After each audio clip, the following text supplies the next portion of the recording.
Suzana malam Jumat Kliwon meneror lebih dari 193.000 penonton pada hari pertama penayangan di bioskop Indonesia.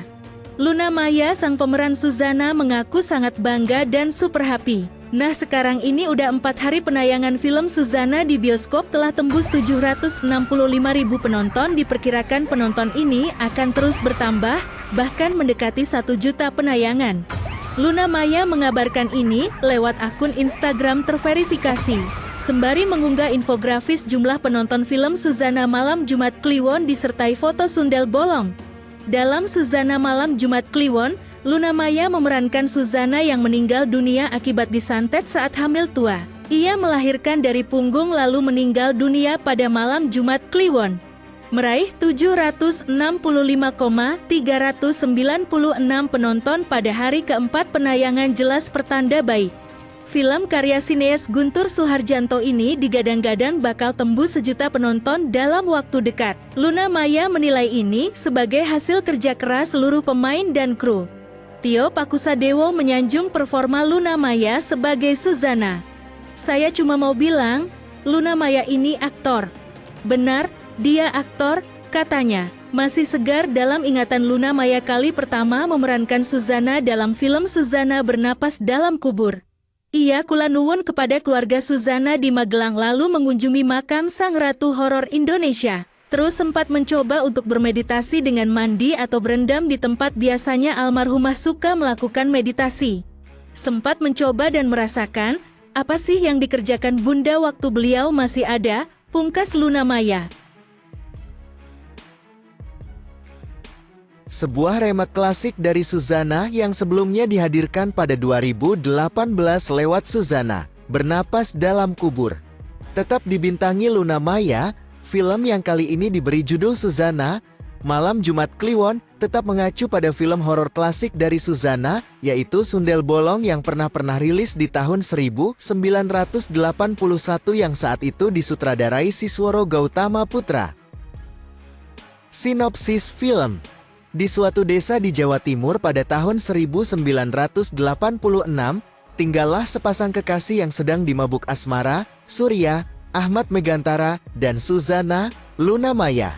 Surya yang berusaha mengumpulkan uang untuk melamar Suzana dengan bertarung, harus menghadapi kenyataan saat ia mengetahui kalau ayah Suzana terpaksa menyerahkan anaknya untuk dinikahkan kepada Raden Aryo, Tio Pakusadewo, penguasa di desa tersebut, karena terlilit utang. Raden Aryo ingin menikah dengan Suzana karena ia belum mempunyai keturunan dari istri pertamanya, Minati Sali Marcelina. Kecewa dengan keputusan tersebut membuat Surya murka dan berniat merebut Suzana saat pernikahan berlangsung. Namun pengawal Raden Aryo berhasil menghadang Surya dan membuat Raden Aryo ingin memotong tangan Surya. Tapi sebelum hal itu terwujud, Suzana menghadang Raden Aryo dan berjanji untuk menikah dengannya asalkan Surya tidak diganggu. Namun, masalah belum selesai sampai di situ. Minati rupanya cemburu dengan keberadaan Suzana dan berusaha menyantetnya. Segala cara ia lakukan agar Suzana mati dan pada Suzana sadar kalau ia sedang disantet, hanya saja ia tak tahu siapa yang menyantetnya. Suatu ketika, Suzana yang sedang hamil besar berbelanja ke pasar bersama pelayannya, Ratih, diperankan Taskia Namia. Ia melihat Surya sedang menjadi kuli barang dan berusaha menemuinya untuk mencari tahu soal santet tersebut. Sayangnya, malam itu juga ketuban Suzana pecah dan membuatnya harus bersalin. Di saat itulah dukun yang disewa Minati berhasil melakukan apa yang diminta Minati. Saat bidan yang menolong tak bisa mengeluarkan bayi di perut Suzana, kandungan yang makin lama makin membesar itu mendadak berputar ke belakang, makin lama makin membesar, dan hancurlah perut Suzana, yang membuat punggungnya bolong. Namun bayi perempuan yang dikandungnya bisa diselamatkan. Keesokan harinya, Surya yang membawakan tasbih dan Al-Quran untuk Suzana, kaget tak percaya saat bertemu Ratih saat ia menceritakan kalau Suzana telah tiada. Surya pun lantas menanyakan makam Suzana kepada Ratih dan dibongkarlah kuburan Suzana dan dibawanyalah hingga masuk ke dalam hutan. Saat ia sedang tidur bersama mayat Suzana, ia mendengar iblis yang menggodanya untuk membangkitkan Suzana lagi dengan imbalan bayi Suzana. Karena rasa cintanya yang besar kepada Suzana, Surya pun setuju dengan perjanjian tersebut. Narasinya menarik dengan pakem klasik yang tetap jadi andalan. Pola film remake Suzana dari pertama kali dibuat pada tahun 2018 memang selalu menggunakan pakem klasik film Suzana yang asli, mati dan balas dendam terhadap orang yang menyakiti dirinya. Namun pola klasik itu tetap saja laku hingga saat ini. Dan nama besar Suzana memang menjadi magnet untuk menarik penonton untuk datang ke bioskop dan melihat filmnya. Kini dengan latar 1986, sama seperti halnya film Malam Jumat Kliwon dari Suzana pertama kali dirilis di tahun tersebut. Nama Sundel Bolong menjadi daya tarik tersendiri buat penonton masa kini yang mungkin belum pernah melihat versi aslinya. Kini di tangan Guntur Soeharyanto sebagai sutradara, beberapa peningkatan dilakukan dari semua sisi dan inilah horor ala Suzana terbaik yang pernah kita lihat.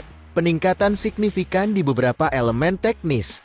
Kami sendiri melihat ada peningkatan film ini secara signifikan, terutama beberapa poin menjadi catatan sendiri terhadap film remake kedua Suzana ini. Kehadiran lagu dari duo Melly Goeslaw dan Anto Hot yang mengisi soundtrack film ini menjadi poin plus.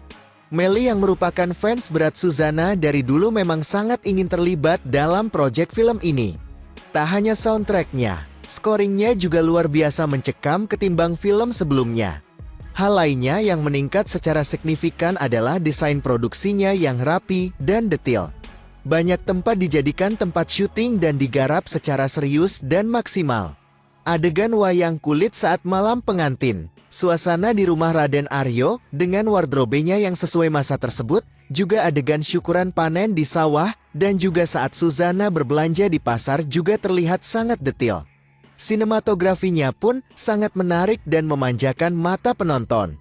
Hal ini memang menjadi catatan khusus, mengingat di dalam film Bernapas Dalam Kubur, adegannya cenderung monoton, gelap, dan tak menarik, terlebih untuk adegan klimaksnya. Di Malam Jumat Kliwon, adegan klimaksnya benar-benar luar biasa dan powerful.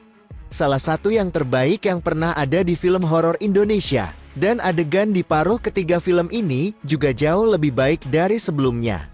Satu hal lagi yang menarik adalah kehadiran Adi Bing Slamet sebagai Japra dan Opi Kumis sebagai Rojali di jajaran Icebreaker. Keduanya yang berperan sebagai Hansip bersama Ens Bagus yang kini sekarang beralih menjadi tukang bakso, ketimbang menjadi tukang sate yang ikonik dengan 200 tusuk satenya, akan mengocok perut kita, karena jokesnya jauh intens dan chemistry keduanya juga sangat menyatu. Kesalahan aneh yang tidak terlalu fatal. Hadirnya Japra dan Rojali memang sangat menghibur. Yang amat disayangkan adalah saat yang lain menggunakan logat Jawa Timuran, mereka malah menggunakan logat Betawi kental yang malah terlihat aneh. Hal tersebut mungkin bisa ditutupi dari performa keduanya yang luar biasa dalam menghibur penonton. Dan keberhasilan mereka bisa menutupi logat Betawi yang terlihat salah tempat itu. Satu hal yang aneh lagi adalah penggunaan irama house musik saat acara pesta warga di malam hari. Bukan sesuatu yang lazim di masa tersebut, lagu beraliran modern digunakan di desa. Sebenarnya ada beberapa lagi yang menjadi perhatian kami, namun dua itu saja sudah cukup mewakili beberapa keanehan di film ini. Kesimpulan kami, Suzana, Malam Jumat Kliwon jauh lebih menarik dari film sebelumnya. Terlebih untuk elemen teknisnya yang maju selangkah lebih baik. Memang premis klasik film ini tetap digunakan dan ada beberapa kesalahan minor, tapi hal itu tidak terlalu mengganggu film secara keseluruhan. Narasinya kini jauh lebih berkembang dengan adegan klimaksnya yang epik, membuat remake Suzana bisa berbicara lebih banyak lagi. Jokesnya pun sangat menghibur dan sangat fresh. Kehadiran Sally Marcelina yang sudah absen 20 tahun di dunia perfilman tentunya patut kita tunggu. Begitu pula hadirnya Adi Bing Slamet dan Opi Kumis yang bisa mengocok perut kita dengan maksimal. Dengan sejumlah keunggulan yang telah disebutkan tadi, kami memprediksi kalau film ini akan mampu mencetak rekor penonton. Nah, berikut skor kami untuk film Suzana 8/10. Silahkan tonton saja dulu filmnya di bioskop.